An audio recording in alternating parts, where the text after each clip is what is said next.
안녕하세요. 오늘은 사업을 하면서 어떻게 최대한 불안을 없앨 수 있을까?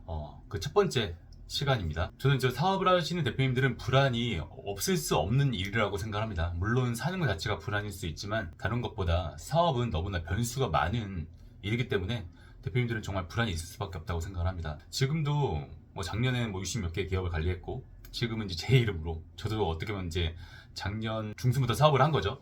그렇게 지금 20개 정도의 기업을 관리를 하고 있는데, 그렇게 저는 이제 어떻게 보면 계속 대표님들 옆에서 보면서 얼마나 이 일이 불안하고 얼마나 한치 앞을 모르고 얼마나 예측대로 되지 않기 때문에 불안한 일인지를 잘 알고 있습니다. 심지어 저희 아버지께서도 정말 직원이 40명까지 가는 잘 나가는 기업을 운영하셨다가 나중에 빚이 30억까지 되는 그런 경험을 해봤기 때문에 얼마나 이 사업이라는 게 변수가 불안하고 힘들 수밖에 없는 일인지를 잘 알고 있습니다. 그런 대표님들이 조금이나마 이 불안에서 벗어날 수 있기 위해서는 저는 사업 자금에 대해서의 확보, 그리고 사업 자금으로부터의 불안에서 벗어날 수 있어야 된다고 생각을 하거든요. 오늘은 그 이야기를 한번 해보도록 하겠습니다. 첫째, 그 자금의 불안에서 벗어나는 법 중에 가장 중요한 건요, 저는 무조건 예비 자금을 만들어라 입니다. 사업을 하시면서 내가 정말 일이 안 돼도 한 3개월, 6개월은 버틸 수 있는, 돈이 안 들어와도 거의 버틸 수 있는, 최소 그 정도의 기간은 버틸 수 있는 예비 자금을, 여유 자금을 만들어 놓으셔야 합니다. 꼭 따로 보관하시면서도요. 그 이유가 진짜 말씀드린 것처럼 정말 갑자기 그 결제해줄 그 기업에서 결제 기간이 늦어질 수도 있고 심지어 안 될 수도 있고, 그리고 정말 우리 물건이 잘 팔리다가 안 팔리는 일이 생길 수도 있고, 그리고 벤더 회사 같은 경우에는 어떻게 보면 우리가 벤더 회사에 있다가 그 지위가 떨어져 버릴 수도 있고 하는 일들이 너무나 변수가 많기 때문에 항상 사업을 하신 대표님들은 회사를 위해서, 기업을 위해서, 가게를 위해서라도 여유 자금을 만들어 놓으셔야 합니다. 그래서 저는 그 여유 자금이 만약에 현재 없고 정말 그 여유 자금을 정말 없다면은 꼭 필요하기 때문에 대출을 해서라도 그 여유 자금을 만들어 놓아야 된다고 생각을 해요. 그래서 만약에 그 대신 내가 정말 예를 들어서 신용이 망가지는, 그리고 고금리 대출을 하면 절대 안 되죠. 그래서 대출에도 순서가 있는데요.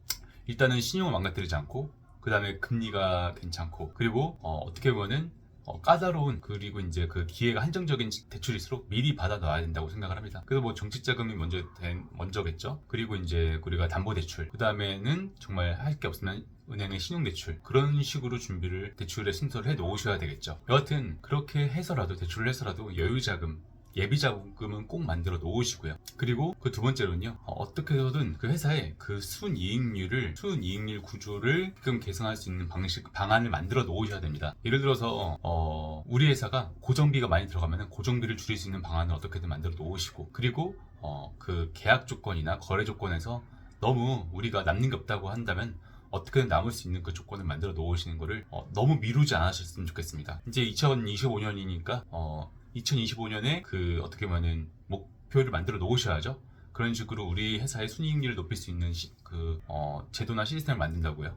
왜냐면은 정말 10억, 20억 정말 매출이 되는데 본인은 남는 게 없는 대표님들이 생각보다 많이 보거든요. 근데 그 대표님들도 항상 그 구조를 만들 수 있는 시기, 그리고 어떻게든 이익률을 체크할 수 있는 시기를 조금씩 미루다 보니까 자꾸만 그렇게 되시는 분들이 많더라고요, 생각보다. 그걸 꼭 체크하셔야 되고요. 그리고 세 번째로는 일단 우리 회사가 이용할 수 있는 정책 금융기관을, 예를 들어서 우리 회사는 소진공이 되고 중진공이 안 된다, 예를 들어서 우리 회사는 신용보증재단이 되는데 기금은 안 된다, 그런 식으로 미리 자신의 회사에 맞는 정책 금융기관을 알아놓으시고 그 금융기관들의 정책 자금을 열리는 시기도 알아놓으셔야 됩니다. 그리고 또 더불어서 일단 우리가 주거래 은행 정말 편하고 잘 준다고 해서 주거래 은행을 한 군데만 해놓지 마시고요. 최소 2군데, 정말 권장하는 거는 3군데 정도를 터 놓으셔서 그 주거래 은행과의 거래 실적을 조금씩이라도 만들어 놓으셔가지고 은행마다의 어떻게 보면 기업 신용 점수가 좀 따로 있습니다. 그러니까 등급 점수가 따로 있어요. 그래서 그 점수를 좀 채워 놓으셔서 예를 들어서 어떨 때는 예를 들어서 하나은행이 정책이 잘 나와서 기업 금융에 대한 정책이 좋아서 돈을 잘 줄 수가 있고, 어떨 때는 기업은행이 잘 줄 수 있고, 그런 시기에 따라 다르고, 해당 은행에